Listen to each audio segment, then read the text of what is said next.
Good morning, good afternoon, and good evening, everybody. Thank you for tuning in to another Supatease video. And we've got some big raid testing when it comes to Dragonflight coming this Friday, which means they are amping up the class tuning tremendously this week. And if you want to stay up to date with everything that's going on with your class, or maybe a potential class of interest of yours in terms of its potential viability, competitive nature, where it's going to be landing, then this is a great channel to hit the subscribe button so that you're always up to date, in the know, and the now. I will also be updating a series of videos of should you main of every single specialization, covering the playstyle, how fun is it, what's it looking like competitively, and if that sparks your interest, then this is again going to be a great channel to hit that subscribe button, and it is greatly appreciated. But there's a lot of updates, so let's just get right into it. There was literally an update this morning on top of the other updates that I'm going to be covering, and this one was a massive buff to Survival Hunter. We can see buffs to Flanking Strike, buffs to Fury of the Eagle, buffs to Kill Command, buffs to Kill Shot of a significant value, 220% to 297%.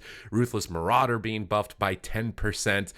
Fury of the Eagle once again at the bottom being buffed by almost more than 10%. So Survival Hunter getting juiced up here this morning for the raid testing. Very curious to see where it's going to end up lining up from this, and also the implications on this raid tuning on PvP and where they go from there after raid testing. Is there going to be time for PvP tuning? Because I know we were supposed to be getting a Play with the Blues kind of PvP testing phase, and I'm assuming that's happening somewhere after the raid testing, and then we're going to get PvP changes on top of all of these changes to take into account. Now for the class-specific changes, look, I mean, I'm scrolling up through them. I already read through them like a few times to try and figure out what was going on with all of them, but look how many changes just happened in one day. And there's apparently going to be more. Potentially some of these are going to be undone. So there's a lot to stay on top of. For Unholy Death Knight, they fixed an issue with your Magus of the Dead, Army of the Dead, and Gargoyles damage not scaling with your Mastery. Morbidity now affects ranged caster summons. Example of Army of the Dead, Magus of the Dead, in addition to caster pets. So again, big bug fixes. This seems to be a major complaint for a lot of classes at the moment for Dragonflight, is that some things just aren't interacting properly or working. So we love to see this type of stuff. For Demon Hunter, Immolation Aura getting buffed. We saw a lot of changes with Demon Hunter and Rogue, I think specifically in some recent rounds. It was like massive nerfs, and now we're seeing even more here for Demon Hunter. Eye Beam damage reduced by 8%, the Hunt damage being reduced by 10%. Illidari damage reduction has been buffed though, so you're going to be getting some more durability, at least when it comes to PvP, or any raid mechanics that do magic damage. Will of the Illidari max health bonus has also been increased 3 to 6%, so increasing their durability, trading down their damage. I know that Demon Hunter has a lot of like an Eye Beam build right now in PvE that's probably destroying any sort of AoE scenario. I'm not sure if that's a build you're going to be running in PvP specifically, but in PvE I could see it doing a lot of damage. So Chaos Strike and Annihilation damage also being reduced 10%, Blade Dance being reduced by 18%, Immolation Aura duration bonus reduced to 4 down from 6, First Blood damage bonus value reduced to 85% from 135%, Unbound Chaos being reduced again 200 to 400% down from 250 to 500, Isolated Prey Eye Beam damage bonus reduced by 5%, Inner Demon reduced by 15%, Elysian Decree damage reduced by 10%.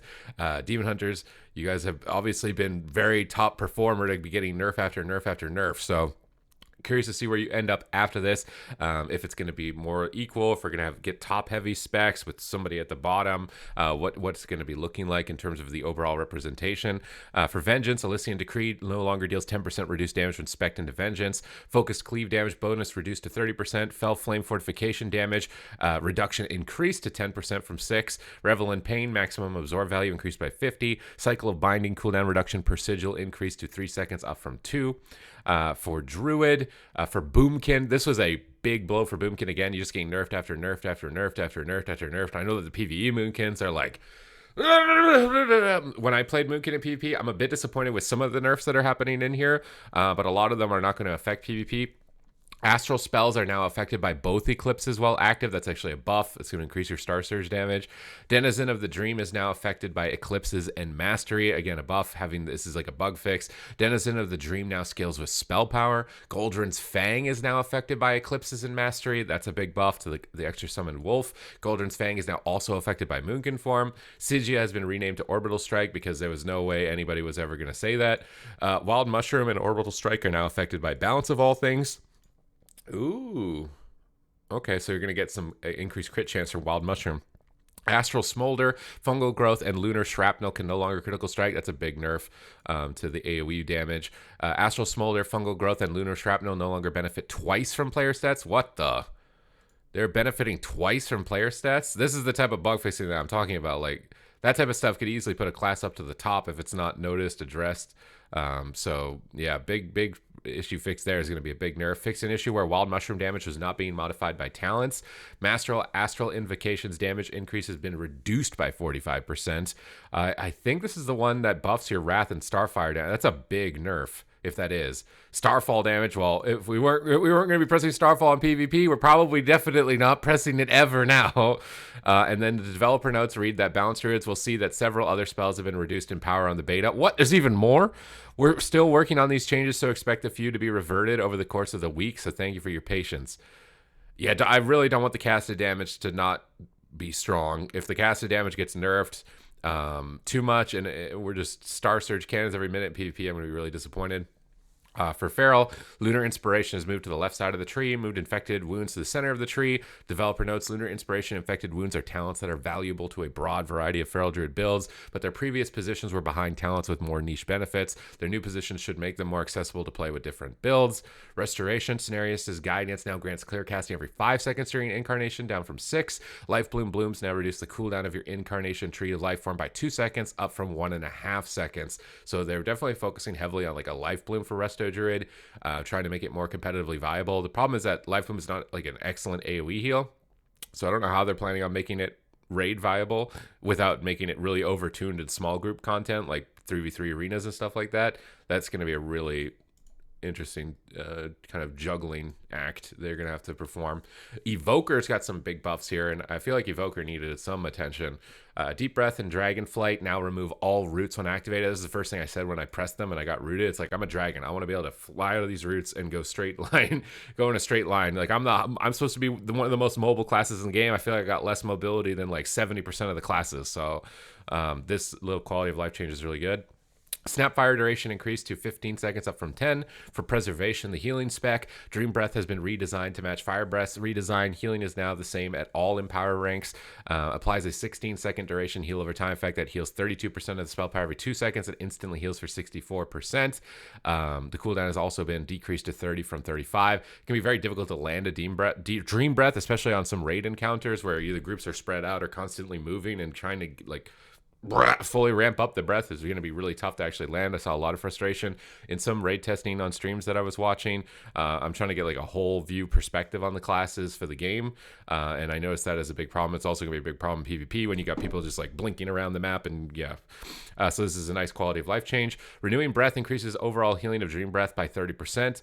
Was before. Dream Breath applies a heal over time at 30% value. I like that they included what it was before, because there's so many new talents and so many new things that sometimes people will forget what it was that it even got changed from. Dream Breath, heal over time, snapshots, Call of Ysera, and healing increased by 20%.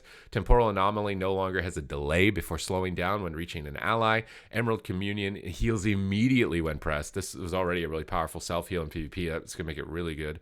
Lifebind replicates healing to all Lifebound partners when Evoker receives healing. And for Hunters, they seem to really like Arctic Bola. They're going to be, the damage and chance to activate has both been doubled. So this is going to make Cobra Shot builds very good for like Beast Mastery Hunter, I'm imagining, with Call of the Wild onto the right side of the talent tree that I've been playing recently. So I'm very curious to check that out. For Beast Mastery, Beast Cleave will no longer be improperly activated by kill command or stomp damage. Again, like these types of bug fixes are really good. Like, I don't know how many more of these we're going to have to filter through on how limited time we have, but definitely a good sign right now. Dire Frenzy talent damage bonus increased to 30 to 60% for ranks 1 and 2. Dire Beast damage buff by 50%. Now, I tried the Dire Beast build in PvP. It was all right. This is making it seem a little bit more than all right. Call of the Wild has received several bug fixes. Wild Instinct should no longer incorrectly grant charges of Barbed Shot while Call of the Wild is no longer active. Bloody Frenzy and Wild Instinct should no longer give their effects without knowing the appropriate talent. When multiple pets are summoned from Call of the Wild, it should no longer be possible to get multiple stacks of Predator's Thirst, Endurance Training, or Pathfinding. Sedge. Wild Instincts now properly checks for focus to be spent before causing a Barbed Shot reset. Call of the Wild should properly be reset upon encounter end. And a lot of bug fixes towards your Brutal Companion. For Fire Mage, surprisingly getting more nerfs. Maybe you're not the the favorite child anymore, because Fire Mage has been a top performer for so long. So Pyroblast damage reduced by 10%, Field of Burn Mastery per stack reduced to 2 to 4% from 3 to 6, Tempered Flames Pyroblast cast time reduced to 30% from 40, Pyroblast critical strike chance reduced to 10 from 15, the duration of combustion reduced by 50% up from 40, Pyroclasm now increases the damage of your next instant Pyroblast by, I think it's supposed to say non-instant, maybe not, by 230, so 10% nerf there. Master of Flames Ignite deals 18% more damage when combustion is not active, down from 25%. Controlled Destruction now increases Pyroblast damage by 4% per rank, down from 5. Wildfire's Ignite damage reduced to 3 to 6% from 5 to 10. Fireblast now properly spreads Ignite to 4 targets. Fireblast modified by Master of Flame with Combustion active now properly spreads Ignite to 8 targets. So some bug fixes and some nerfs overall for Fire Mage. For Mistweaver, we're looking at fixing an issue with causing overflowing mist to be applied by Tear of the Morning's area of effect, enveloping mist healing. Bug fixes, Zen Pulse damage increased. Again, we talked about this. I think a lot of these changes I've already talked about in previous videos. I'll have that video linked here for Mistweaver specifically. For Windwalker, bug fixes, it looks like. I think Windwalker has some of the most bugs of all the classes. You're also getting 2 charges of Storm, Earth, and Fire now. Thunderfist got nerfed. Fury of the Zwen grants 10% haste instead of a stat value. Zwen spawned by Fury of Zwen will now correctly deal empowered target lightning damage. So bug fixes. This is a pretty big buff, but I'm not sure how much Thunderfist is relevant to your overall damage. For Holy Paladin, Resplendent Light now has a 12-yard range up from 8. Moment of Compassion now increases Flash of Light healing by 15%. Tears Deliverance periodic healing has been buffed by 20%. So buffs for Holy Paladin overall. And for Shadow, for PvE specifically, I'm curious to see how this is going to fare, because I feel like Shadow has been like, oh my god, this spec is so amazing, it's so insane, and oh my god, what are you doing with our spec? And then, oh my god, is it going to be saved? And like Shadow Priests are all over the map right now with trying to figure out what's going on with their class. So Shadow Crash applies Vampiric Touch to 8 targets up from 4. Idol of N'Zoth no longer triggers from Devouring Plague damage. Damage dealt by Shadow Word Pain and Vampiric Touch has a 30% chance to apply Echoing Void up from 20. Echoing Void's debuff can apply up to 4 targets. Echoing Void deals reduced damage beyond 5. Enemies that die with Echoing Void trigger the remaining stacks instantly, and Echoing Void damage has been reduced by 60%. Shadowy Apparitions can no longer be seen by allies in dungeons and raids. Was raids only. I mean, even at the training dummies, like Shadowy Apparitions, oh my god, it's just like, oh, they're just like multiplying all over the screen. You can't even detect the training dummies and see anything. So that definitely makes sense, especially when you're going to have multiple of them potentially. Critical strikes with Devouring Plague, Mind Blast, and Void Bolt cause Shadowy Apparitions to deal 100% additional damage instead of spawning 2 apparitions. So lowering the bloat of visual and just compensating the damage. Mind Seer now has a 50% chance per tick to create a shadowy apparition that floats towards all targets affected by your Vampiric Touch for shadow damage. Idol of Yogg-Saron has been redesigned. Each time you spawn a set of shadowy apparitions, gain a stack of Idol of Yogg-Saron. At 25 stacks, you summon a Thing from Beyond that serves you for 20 seconds. That Thing from Beyond blasts enemies for shadow damage and deals 30% of that damage to all enemies within 10 yards. Damage reduced beyond 5 targets. So I think they reduced the amount of stacks you need to get a Thing from Beyond, which would be a lot better for like going pull to pull to pull, and guaranteeing that they're actually up and getting some damage up before like a pull is dead. Thing from Beyond's Void Spike damage reduced by 60%, but they also did nerf the damage to compensate for how frequently you're going to be summoning them. Void Spike is now affected by Shadow Weaving. Void Spike's cast time increased to 2 seconds, up from 1.5 seconds. So curious to see if this helps your damage going pull to pull, trying to make Echoing Void more competitive with Yogg-Saron and rebalancing the talents towards the bottom of the tree, which is what you would like to see as kind of like their end game talent tuning as we're coming to the close here. Rogues, I don't know what's going on with you. Like some weeks you're just getting nerfed off the face of the earth. Other weeks you're getting a 35% rupture buff, a 20% ambush buff, an instant poison buff, a wound poison buff, a shivved bonus, a sepsis buff, an echoing reprimand buff, a garrote damage buff, an envenom buff, a mutilate buff, a fan of knives buff, a deadly poison buff, a death mark buff. Let's just buff the whole thing. You're just getting buffs, okay? This round of update, you're getting buffs. Outlaw Rogue, not so much. Nerfs on Dispatch and Pistol Shot, 14 and 5%. And your Roll the Bones being redesigned. I think that this is not new.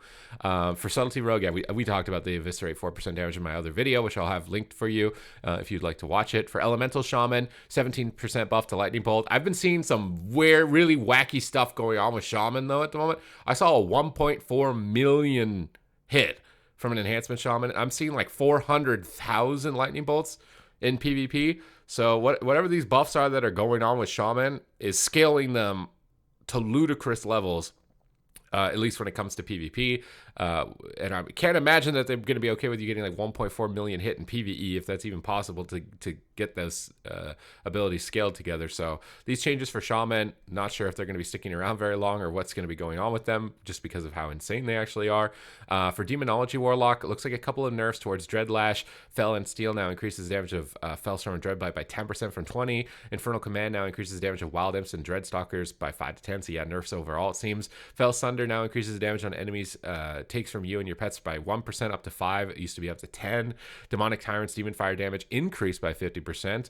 So Tyrant being buffed. Again, shifting damage out of your consistent spells to your cooldown, at least when it comes to PvP. I'm not a big fan of that. Hopefully that will be offset or compensated if necessary when we get to the PvP testing phase of the beta. Now for Warriors, I think I covered this already, but Blood and Thunder is now going to have Thunderclap spreading Rend. It's going to be just applying Rend to multiple targets. It's going to be a massive buff for just consistent AoE damage. Definitely going to be really important to check out for things like Mythic Plus, but even potentially PvP if a Rend build is going to be tuned and made competitively viable. But I think a lot of these changes for Warrior I already covered in my other video, which I will have linked here at the end. So thank you very much for tuning into today's video and today's update.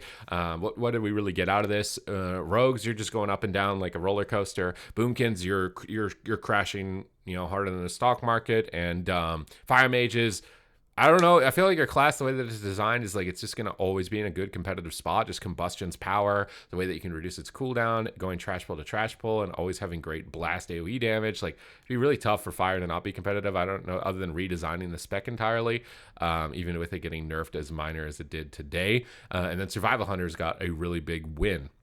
Other than that, thank you very much for watching the video, and I will catch you in the next one.